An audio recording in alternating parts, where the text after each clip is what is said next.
Shalom et bienvenue de retour en Israël avec Aline.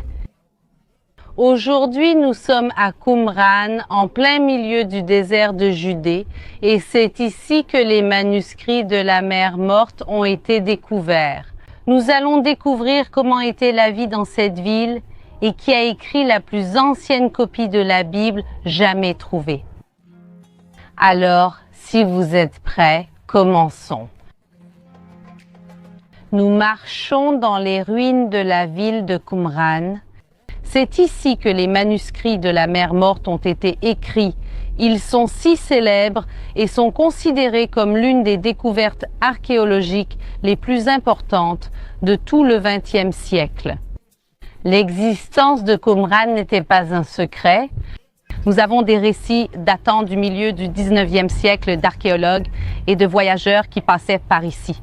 Et ils nous racontaient qu'à cet endroit, il y avait un grand cimetière et aussi une tour. Là-bas, au fond, nous voyons la tour encore aujourd'hui. Mais ils pensaient qu'ici, c'était peut-être un endroit de protection, une mini-forteresse sans grande importance, et ils ne savaient pas le grand trésor qui était caché ici. Et ce trésor va commencer à être révélé à partir de 17 ans par deux jeunes. Découvrons cette histoire.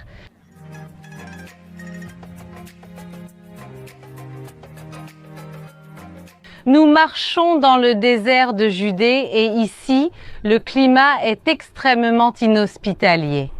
Même si nous sommes en automne, les amis, il fait chaud ici aujourd'hui et en été, les températures dépassent facilement les 40 degrés.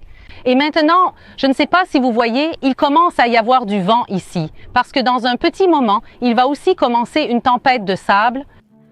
Vraiment, ce n'est pas un environnement facile à vivre. Et malgré cela, on voit ici une ville construite il y a plus de 2100 ans, au milieu du désert. Et la seule eau qu'on peut voir ici, on la voit là-bas au loin, c'est la mer Morte. Comme il est extrêmement salé, il n'est utilisé ni pour boire, ni pour la vie quotidienne, ni pour se baigner. Et c'est pourquoi on se demande comment les gens vivaient ici il y a 2000 ans, mais aussi comment les gens vivent ici encore aujourd'hui. De nos jours, il y a encore une population qui vit ici dans la région. On les appelle les Bédouins, et ce sont un peuple nomade, et ils vivent de l'élevage d'animaux.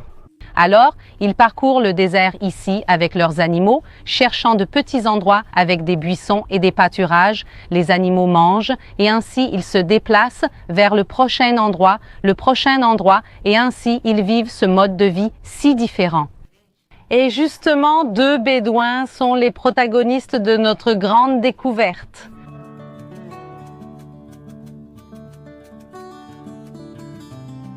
En 1947, deux jeunes Bédouins conduisaient leurs animaux ici dans le désert.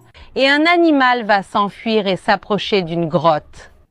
Jusque-là, rien n'attire leur attention car il y a des centaines de grottes dans la région.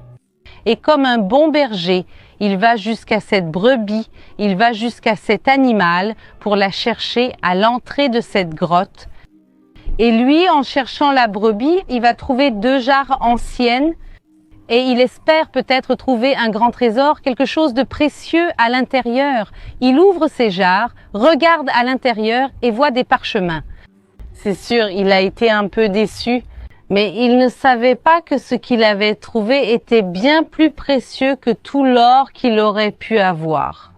Il ne connaissait pas la valeur de ce qu'il avait trouvé, mais il savait que les objets anciens valent de l'argent. Alors il prend ses jarres avec ses parchemins, les emmène dans sa tente et plus tard, ils vont les vendre sur le marché noir des antiquités. Et ces parchemins passent de main en main, jusqu'à ce que quelqu'un prenne ces parchemins. Il regarde et se rend compte que ce sont des textes hébreux anciens. Mais à quel point sont-ils anciens? Ils ont plus de 2000 ans.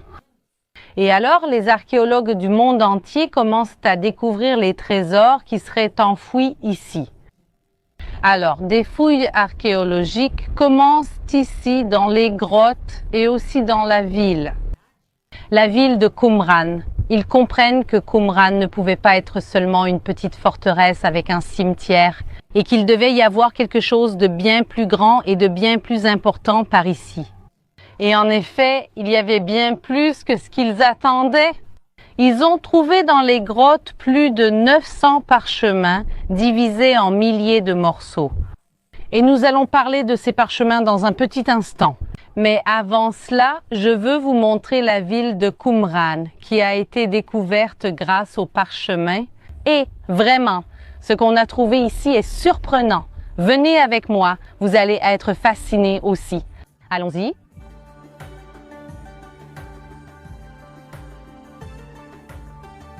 Les archéologues ont découvert que cette ville a été construite en l'an 130 avant Jésus-Christ et ils ont trouvé ici beaucoup de choses auxquelles ils s'attendaient, par exemple une tour de protection.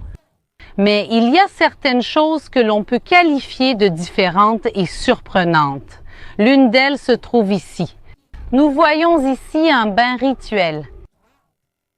Et on a trouvé ici, les amis, un système d'eau gigantesque. On a trouvé dans cette petite ville plus de 11 citernes et bains, ce qui n'a aucun sens, sachant que nous sommes littéralement au milieu du désert, dans une région où il ne pleut pas. Donc, on voit qu'ils accordaient une très grande importance à l'eau ici. Premier point différent.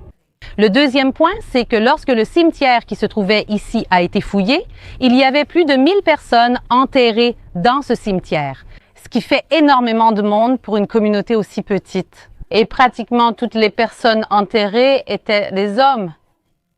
Comment ça, une ville où pratiquement seuls des hommes vivaient? Encore une chose surprenante. Quand on fouille la ville, ce qui est normal de trouver, ce sont des poteries, des assiettes, des verres éparpillés dans la ville. Mais ici, non. Ici, on a trouvé de la vaisselle nulle part, sauf dans cette pièce ici, que nous allons voir maintenant. Dans cette pièce, on a trouvé un total de 1000 pièces de vaisselle ensemble. Celle-ci, les amis, on peut dire que c'est le garde-manger de toute la ville. Et ces découvertes surprenantes, ainsi que d'autres qui ont été faites ici, ont amené les archéologues à comprendre que ceci n'est pas une ville ordinaire, mais plutôt une communauté très différente. Elle vivait ici. Cette communauté s'appelle les Esséniens. Alors soyez les bienvenus à Qumran, la ville essénienne. Les Esséniens étaient un groupe juif composé principalement d'hommes, et ils menaient une vie pure et isolée ici, au milieu du désert. Ils s'éloignent de Jérusalem. Ils disent que Jérusalem et surtout les prêtres du temple de Jérusalem sont corrompus et ils viennent ici, au milieu du désert, pour chercher une connexion avec Dieu. Et vraiment, je pense qu'il n'y a pas de meilleur endroit qu'un lieu aussi extrême que celui-ci pour chercher la connexion avec Dieu. Et les pratiques qu'ils avaient liées à l'eau et aussi à une vie communautaire. Alors, les amis, cette pièce ici est littéralement le garde-manger de Qumran. Et cette pièce dans laquelle j'entre maintenant est le réfectoire. Chaque jour, la communauté essénienne s'asseyait ici pour manger ensemble. Et combien de personnes vivaient ici? Combien d'Esséniens y avait-il? Il n'y a pas de réponse à cette question. Il existe de nombreuses théories parmi les archéologues, mais l'une des principales estime qu'ils étaient environ 200 personnes, parce que c'est le nombre de personnes qui peuvent s'asseoir confortablement dans ce réfectoire. Alors, qu'est-ce que nous savons vraiment sur les Esséniens et sur leur mode de vie? Ils vivaient d'une manière très simple ici au milieu du désert, mais ils essayaient de vivre de la façon la plus pure et la plus connectée à Dieu. Toute propriété personnelle était collective, c'est-à-dire qu'ils mangeaient ensemble, ils vivaient ici dans la ville, tout appartenait à tout le monde.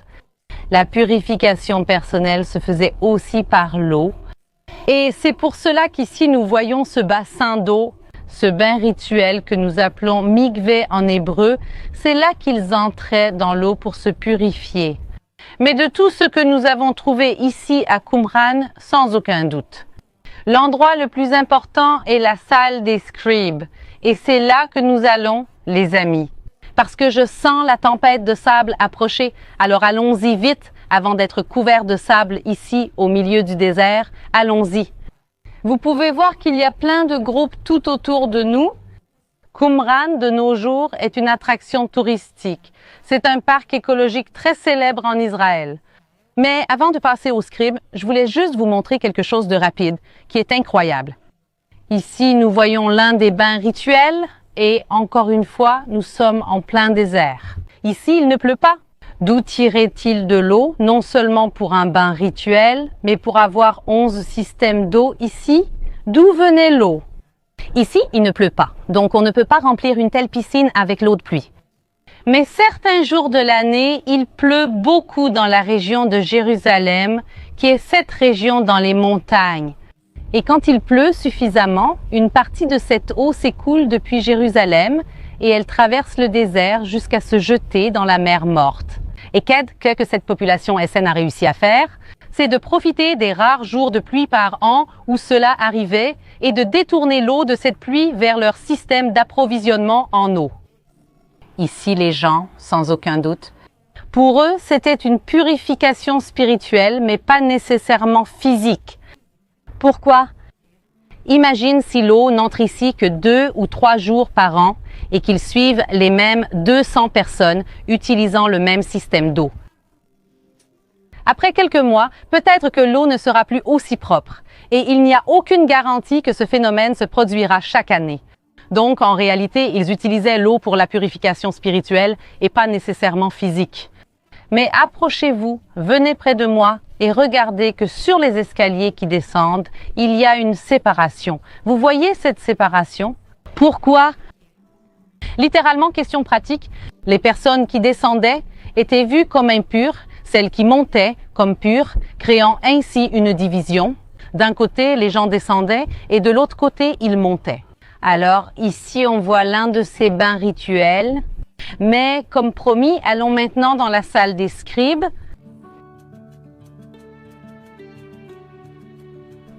C'est la salle la plus importante de tout Qumran, c'est la salle des scribes. Qu'a-t-on trouvé ici lors des fouilles? On a trouvé tout le long de cette salle des bancs faits de briques recouverts de plâtre et devant des tables. Parce qu'ici, les scribes s'asseyaient et écrivaient les parchemins. Encore une preuve archéologique.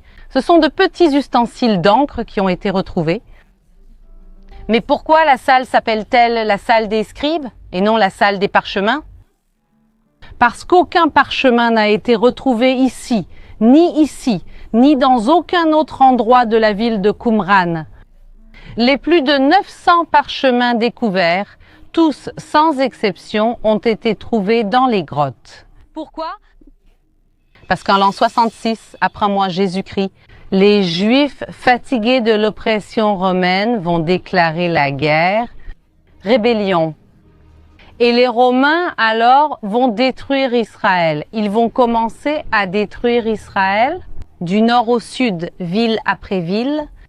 Et 2 ans plus tard, en l'an 68, la communauté essénienne qui se trouvait ici à Qumran apprend que les Romains approchent et qu'ils prévoient de détruire toute Qumran. Imaginez la peur de l'Essénien qui se trouvait ici avec les jarres, remplis de parchemins. Qu'avait-il de plus sacré dans cette vie? Et il court avec ses parchemins, il sort par ici. Vous voyez les murailles de la ville. Il part en direction des montagnes. Et on peut voir ici devant nous les grottes, et il court et disperse les parchemins entre ces grottes. Ces 2 jeunes bédouins, par hasard, découvrent la première jarre et grâce à eux, les fouilles commencent. La ville dans les grottes, et toute cette vérité commence à reprendre vie. Et ici, dans les grottes, 3 types de parchemins ont été cachés. Le premier, ce sont les parchemins bibliques, mes amis. Ici, on a trouvé une Bible de plus de 2000 ans. C'est la plus ancienne Bible hébraïque jamais découverte dans le monde. Elle est presque 1000 ans plus ancienne que la 2e plus ancienne. Donc c'est vraiment très important pour notre foi, pouvoir prendre une Bible qui a été trouvée ici, écrite il y a 2000 ans, et la comparer avec la Bible que nous utilisons encore aujourd'hui. Quand Jésus, il y a 2000 ans, entrait dans une synagogue et lisait Isaïe et citait tant les prophètes bibliques, comment savons-nous que ce qu'il lisait est le même que ce que nous lisons aujourd'hui? Nous le savons parce que nous avons une version de l'époque de Jésus qui a été trouvée ici et c'est pourquoi nous pouvons comparer. Mais en dehors des textes bibliques, qu'a-t-on trouvé d'autre ici? On a trouvé des livres apocryphes, des livres qui étaient considérés comme sacrés par les Esséniens et par la communauté qui vivait ici, mais qui ne font pas partie de la Bible. Une partie de ces livres a été perdue et oubliée au fil de l'histoire, comme le rouleau du Fils de Dieu, le livre de Melchisédek, le livre des géants, le testament de Lévi et tant d'autres. Et nous avons d'ailleurs ici sur la chaîne des vidéos qui parlent de ces livres. Je vais vous laisser le lien ici en haut. Et le troisième type de livres qui ont été trouvés ici, c'est la littérature propre, des livres écrits et composés par les Esséniens eux-mêmes. Le plus impressionnant d'entre eux s'appelle « La guerre des fils de la lumière contre les fils des ténèbres ». C'est un livre apocalyptique et il parle de cette grande bataille. Qui seraient les fils de la lumière?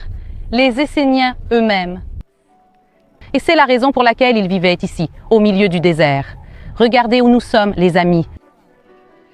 Ils vivaient ici parce qu'ils voulaient être prêts pour cette grande bataille et la bataille est vraiment arrivée, mais pas de la manière qu'ils attendaient. Les Romains arrivent, détruisent la ville, détruisent et tuent toute la communauté essénienne. Et 2000 ans plus tard, d'une certaine manière, ils remportent une petite victoire que, en tant que groupe, n'ont pas survécu, mais leurs textes ont survécu jusqu'à aujourd'hui. Et c'est vraiment un miracle que plus de 900 parchemins aient survécu pendant plus de 2000 ans, certains d'une manière impressionnante. Le livre d'Isaïe est complet du début à la fin. Regardez les images pour voir à quoi ressemble le livre d'Isaïe de nos jours. Difficile de croire que ce livre a plus de 2000 ans. Alors, les Esséniens? Ils n'auront pas la victoire qu'ils imaginaient, mais ils apporteront la victoire à travers nous, à travers la confirmation de la Bible, à travers leurs textes. Un gros bisou et à la prochaine.